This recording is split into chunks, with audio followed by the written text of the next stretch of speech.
بسم اللہ الرحمن الرحیم۔ السلام علیکم دوستو، طائف کا نام تو یقیناً آپ نے سنا ہوگا کیونکہ نبی کریم صلی اللہ علیہ وسلم کا طائف کا سفر ایک مشہور واقعہ ہے۔ آج کی ویڈیو میں ہم آپ کو اسی مقام کے بارے میں بتانے جا رہے ہیں۔ طائف کی تاریخ کیا ہے، یہاں کے تاریخی مقامات کون سے ہیں جو لوگوں کو اپنی جانب متوجہ کرتے ہیں۔ اس کے علاوہ طائف کے سفر سے واپسی پر پیارے آقا صلی اللہ علیہ وسلم نے کہاں کہاں قیام فرمایا اور جنات کی جماعت نے کس مقام پر آپ کے ہاتھ پر بیعت کی اور ایمان لائے، تمام تر تفصیلات آپ کو بتائیں گے۔ پیارے دوستو، تو چلیے طائف کی مختصر تاریخ سے ویڈیو کا آغاز کرتے ہیں۔ کہتے ہیں کہ 6 صدی عیسوی میں اس علاقے میں بنو ثقیف کا قبیلہ رہتا تھا۔ شہر کے ارد گرد دیوار تھی اور لوگ بت پرست تھے۔ ان لوگوں نے کعبے پر حملے کے وقت ابرہہ کا ساتھ دیا۔ 620 عیسوی میں ہمارے پیارے نبی حضرت محمد صلی اللہ علیہ وسلم نے طائف کا سفر کیا، جو اسلامی تاریخ کا ایک مشہور واقعہ ہے۔ 631 عیسوی میں غزوہ تبوک کے وقت مسلمان بہت طاقتور ہو چکے تھے اور طائف والوں نے محسوس کیا کہ وہ اکیلے رہ گئے ہیں، اس لیے انہوں نے وفود کو مکے بھیج کر اسلام قبول کرنے کا اعلان کر دیا۔ عرصے بعد حضرت محمد صلی اللہ علیہ وسلم نے حکم بن ابی العاص اور مروان بن حکم کو ان کی کچھ حرکتوں کی بنا پر مدینہ منورہ سے شہر بدر کر دیا اور طائف بھیج دیا، جہاں سے ان دونوں کو حضرت عثمان رضی اللہ تعالیٰ عنہ کے دور تک واپس آنے کی اجازت نہ ملی۔ یاد رہے کہ طائف پر کافی صدیوں تک عربوں کی حکمرانی رہی، مگر اسے 1517 عیسوی میں شریف مکہ نے عثمان سلطان سلیم اول کے حوالے کر دیا۔ 1802 عیسوی میں نجدی افواج نے اسے فتح کر لیا، جن کا تعلق آل سعود سے تھا، مگر 1813 میں عثمانی سلطان محمود دوم نے اسے واپس حاصل کر لیا۔ 1916 میں شریف مکہ نے اس پر قبضہ کیا، مگر کچھ ہی عرصے بعد شریف مکہ حسین بن علی اور نجد کے حکمران عبدالعزیز السعود نے اس شہر پر جھگڑا رہا، حتیٰ کہ 1926 میں طائف عبدالعزیز السعود کے بادشاہ بننے پر اس کے قبضے میں آیا اور سعودی عرب کا حصہ بنا۔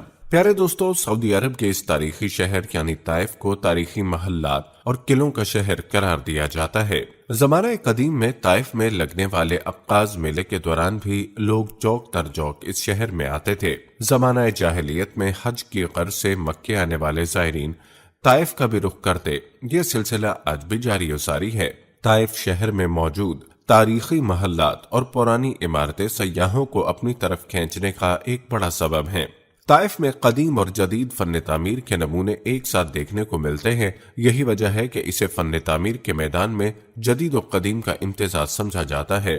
فن تعمیر اہل طائف کی پہچان اور تشخص رہا ہے۔ یہاں پر عمارتوں کی تعمیر کے لیے مختلف طرح کے پتھروں کا استعمال کیا جاتا رہا ہے، جن میں چونے کا پتھر، سنگ مرمر اور چٹانی پتھر شامل ہیں۔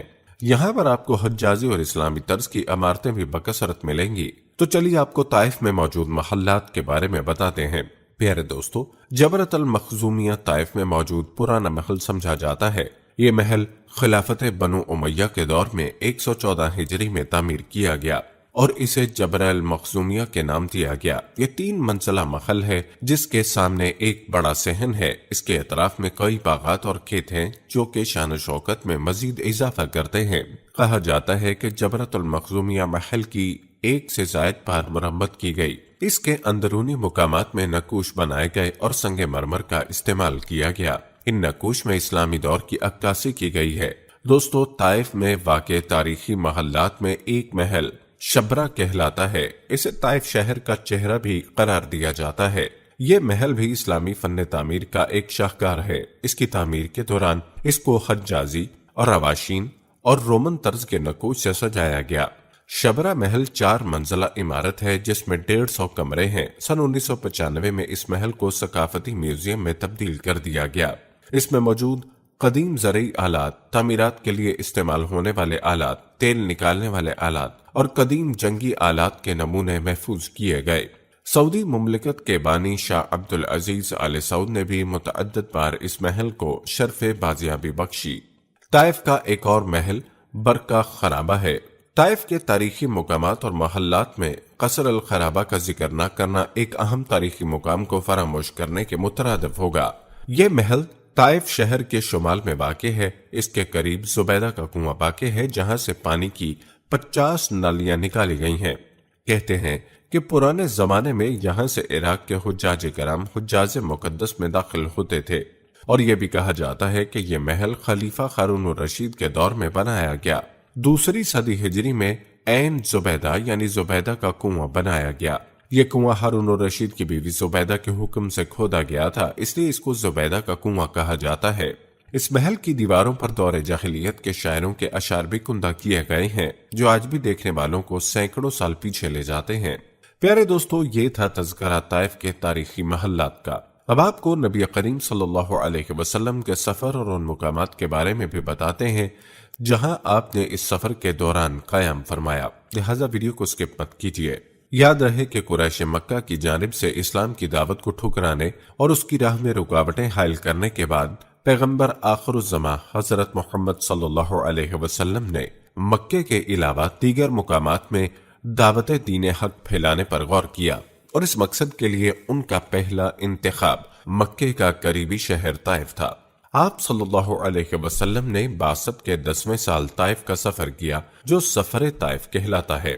10 سال مکے میں دین حق کی دعوت دینے کے باوجود بیجا مخالفت اور قریش کی ستم ظریفیاں حضرت محمد صلی اللہ علیہ وسلم اور مسلمانوں کی راہ میں بدستور خائل تھیں۔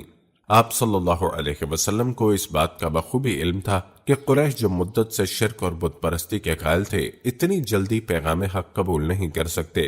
اسلام کی تبلیغ کے لیے آپ کی نظر انتخاب طائف پر پڑی، اور اہل طائف کے کانوں تک توحید کی آواز پہنچانے کے لیے آپ نے بعثت کے 10ویں سال حضرت زید بن حارثہ رضی اللہ عنہ کو ساتھ لے کر طائف کا سفر کیا۔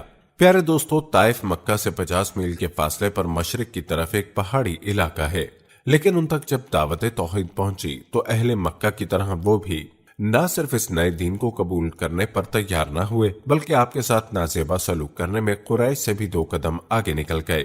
آپ صلی اللہ علیہ وسلم بنو ثقیف کے 3 معزز اشخاص عبد، مسعود اور حبیب، جو تینوں بھائی تھے اور عمرو بن عمیر بن عوف کے لڑکے تھے، سے ملے، لیکن انہوں نے نہایت بے رخی اور بد اخلاقی کا ثبوت دیا اور ہر طرح آپ صلی اللہ علیہ وسلم کے ساتھ نازیبا سلوک کیا اور آوارہ لڑکوں کو آپ کے پیچھے لگا دیا، جنہوں نے آپ صلی اللہ علیہ وسلم کو پتھر مار مار کر زخمی کر دیا، حتیٰ کہ آپ کے نالین مبارک لہو سے بھر گئے۔ ابن حشام بیان کرتے ہیں کہ زخموں سے چور حضور اکرم صلی اللہ علیہ وسلم اور حضرت زید رضی اللہ تعالیٰ عنہ ایک باغ میں پناہ گزین تھے، تو عتبہ نے انگوروں کا ایک خوشہ اپنے غلام عداس کے ہاتھ بھجوایا۔ حضور صلی اللہ علیہ وسلم نے بسم اللہ الرحمن الرحیم کہہ کر منہ میں رکھا۔ عداس نے حیرت سے کہا، یہ کلام تو یہاں کے باشندے نہیں بولتے۔ حضور صلی اللہ علیہ وسلم نے عداس سے بولا کہ تم کہاں کے ہو اور کس مذہب سے تعلق رکھتے ہو؟ اس نے عرض کیا، میں مسیحی ہوں اور نینوا کا رہنے والا ہوں۔ آپ نے اسے اسلام کی دعوت دی اور وہ مسلمان ہو گیا۔ اسی سفر سے واپسی پر جنوں کی ایک جماعت نے اسلام قبول کیا۔ سفر طائف آپ صلی اللہ علیہ وسلم کی حیات طیبہ کا ایک اہم واقعہ ہی نہیں، بلکہ ایک انقلابی موڑ بھی ہے۔ اس سفر میں ہی طائف کے لوگوں نے اعلان حق قبول نہ کیا اور زخموں سے چور کر دیا، دوسری طرف ایک غلام نے اسلام قبول کر لیا۔ طائف کا سفر رسول اللہ صلی اللہ علیہ وسلم کے لیے ذاتی اعتبار سے امتحان، آزمائش اور ابتلا کا نقطہ عروج ہے، اسی لیے حضور اکرم صلی اللہ علیہ وسلم نے اسے معرکہ احد سے زیادہ سخت دن قرار دیا۔ پیارے دوستو، سفر طائف سے ہمیں یہ سبق ملتا ہے کہ دین اسلام کی تبلیغ کے لیے انتہائی کٹھن اور مشکل حالات بھی آئیں تو بھی ثابت قدمی اور خندہ پیشانی سے برداشت کرنے چاہیے۔ تبلیغ کی محنت کا نتیجہ اگر وقتی طور پر نظر نہ بھی آئے تو بھی اللہ کی رحمت سے نا امید نہیں ہونا چاہیے۔ محنت کا ثمر کچھ عرصے بعد اللہ تعالیٰ ضرور عطا فرماتے ہیں۔ پیارے دوستو، ہم آپ کو طائف میں پیدا ہونے والے مشہور اصحاب کے بارے میں بھی بتائیں گے کہ کون کون سے صحابہ طائف میں پیدا ہوئے، لیکن پہلے آپ کو طائف سے واپسی پر جنات کے مسلمان ہونے کی تفصیل بتاتے ہیں۔ کہتے ہیں کہ طائف کے اسی سفر سے واپسی پر 9 جنوں نے آپ کے پاس سے گزرے۔ وہ نصیبین کے رہنے والے تھے۔ یہ شام کے ایک شہر کا نام ہے۔ آپ صلی اللہ علیہ وسلم اس وقت نماز پڑھ رہے تھے، جنات نے آپ کی کرت کی آواز سنی تو اسی وقت مسلمان ہو گئے۔ پہلے وہ یہودی تھے۔ طائف سے واپسی پر آپ صلی اللہ علیہ وسلم مکے میں داخل ہوئے تو حرم میں آئے اور بیت اللہ کا طواف فرمایا۔ اس کے بعد گھر تشریف لے گئے ادھر 9 جن جب اپنی قوم میں گئے تو انہوں نے باقی جنوں کو آپ صلی اللہ علیہ وسلم کے بارے میں بتایا۔ چنانچہ وہ سب کے سب مکے پہنچے۔ انہوں نے حجون کے مقام پر قیام کیا اور ایک جن کو آپ صلی اللہ علیہ وسلم کی خدمت میں بھیجا۔ اس نے آپ سے عرض کیا، میری قوم حجون کے مقام پر ٹھہری ہوئی ہے، آپ صلی اللہ علیہ وسلم وہاں تشریف لے چلیے۔ آپ نے اس سے وعدہ فرمایا کہ آپ رات میں کسی وقت حجون آئیں گے۔ حجون مکہ کے ایک قبرستان کا نام ہے۔ رات کے وقت آپ صلی اللہ علیہ وسلم وہاں پہنچے۔ حضرت عبداللہ بن مسعود آپ کے ساتھ تھے۔ ایک روایت کے مطابق آپ صلی اللہ علیہ وسلم نے ان سے یہ فرمایا، میرے آنے تک تم اسی جگہ رہو، تمہیں کسی چیز سے ڈر نہیں لگے گا، نہ کسی چیز کو دیکھ کر خول محسوس ہوگا۔ اس کے بعد آپ صلی اللہ علیہ وسلم کچھ فاصلے پر جا کر بیٹھ گئے۔ اچانک آپ کے پاس بالکل سیاہ فام لوگ آئے۔ یہ کافی تعداد میں تھے اور آپ صلی اللہ علیہ وسلم پر ہجوم کر کے ٹوٹے پڑ رہے تھے، یعنی قرآن پاک سننے کی خواہش میں ایک دوسرے پر گر رہے تھے۔ اس موقع پر حضرت عبداللہ ابن مسعود نے چاہا کہ آگے بڑھ کر ان لوگوں کو آپ صلی اللہ علیہ وسلم کے پاس سے ہٹا دیں، لیکن پھر انہیں آپ کا ارشاد یاد آ گیا اور وہ اپنی جگہ سے نہ ہلے۔ ادھر جنات نے آپ سے کہا، اے اللہ کے رسول، ہم جس جگہ کے رہنے والے ہیں، یعنی جہاں ہمیں جانا ہے وہ جگہ دور ہے، اس لیے ہمارے اور ہماری سواریوں کے لیے سامان سفر کا انتظام فرما دیجیے۔ جواب میں آپ صلی اللہ علیہ وسلم نے ارشاد فرمایا، ہر وہ ہڈی جس پر اللہ کا نام لیا گیا ہو جب تمہارے ہاتھوں میں پہنچے گی تو پہلے سے زیادہ پرگوشت ہو جائے گی، اور یہ لید اور گوبر تمہارے جانوروں کا چارہ ہے۔ اس طرح جنات آپ صلی اللہ علیہ وسلم پر ایمان لائے۔ پیارے دوستو، معلوم ہوا کہ حجون وہ مقام ہے جس مقام پر جنات نے آپ صلی اللہ علیہ وسلم کے طائف کے سفر کے بعد اسلام قبول کیا۔ چلیے اب آپ کو بتاتے ہیں کہ طائف میں پیدا ہونے والے اصحاب کون کون ہیں۔ ان میں حضرت عثمان ابن عفان رضی اللہ تعالیٰ عنہ، مغیرہ ابن شعبہ، حجاج بن یوسف، امیر مختار، حانی حنجور اور نائف بن عبدالعزیز آل سعود کے نام مشہور ہیں۔ اور وہ اصحاب جنہوں نے طائف میں سکونت اختیار کی، ان میں حضرت عثمان ابن عفان رضی اللہ تعالیٰ عنہ جو تیسرے خلیفہ راشد ہیں کا نام بتایا جاتا ہے، اور عداس طائف کا پہلا مسیحی جو حضرت محمد صلی اللہ علیہ وسلم کے عہد میں طائف کی وادی سے مسلمان ہوا، اور تیسرا نام حضرت عبداللہ بن عباس رضی اللہ تعالیٰ عنہ کا آتا ہے۔ پیارے دوستو، یاد رہے ہمارے پیارے آقا نبی اکرم صلی اللہ علیہ وسلم کو رحمت للعالمین کا لقب ملا ہے۔ آپ صلی اللہ علیہ وسلم کو رؤوف الرحیم کہا گیا ہے، کیونکہ آپ نے طائف والوں کے ظلم و ستم کے باوجود بھی ان کے لیے بد دعا نہیں فرمائی، بلکہ ان کے لیے دعا فرمائی۔ اور روایات کے مطابق آپ صلی اللہ علیہ وسلم کی اس دعا کے الفاظ یہ تھے، اے اللہ، میں تجھ ہی سے اپنی بے بسی کا شکوہ کرتا ہوں، یہ مجھے رسوا کرنا چاہتے ہیں، اس کا شکوہ بھی تجھ ہی سے کرتا ہوں۔ اے سارے مہربانوں سے زیادہ مہربان، اے میرے پروردگار، آپ مجھے کن کے حوالے کر رہے ہیں جو مجھ سے دور ہیں، جو مجھ سے منہ چڑھا کر بات کرتے ہیں۔ اے اللہ، اگر تو مجھ سے ناراض نہیں اور مجھ پر تیرا عذاب نہیں تو مجھے کسی بھی بات کی پرواہ نہیں۔ خداوند، تیرا اور تیرے عافیت کا دامن بہت وسیع ہے۔ اے اللہ، میں پناہ مانگتا ہوں اس سے کہ مجھ پر تیرا غضب پڑے یا عذاب نازل ہو۔ تجھ ہی کو منانا ہے اور اس وقت تک منانا ہے جب تک تو راضی نہ ہو جائے۔ سبحان اللہ، یہ ہے شان ہمارے پیارے آقا صلی اللہ علیہ وسلم کی۔ اللہم صلی علی محمد وعلی آل محمد کما صلیت علی ابراہیم وعلی آل ابراہیم انک حمید مجید۔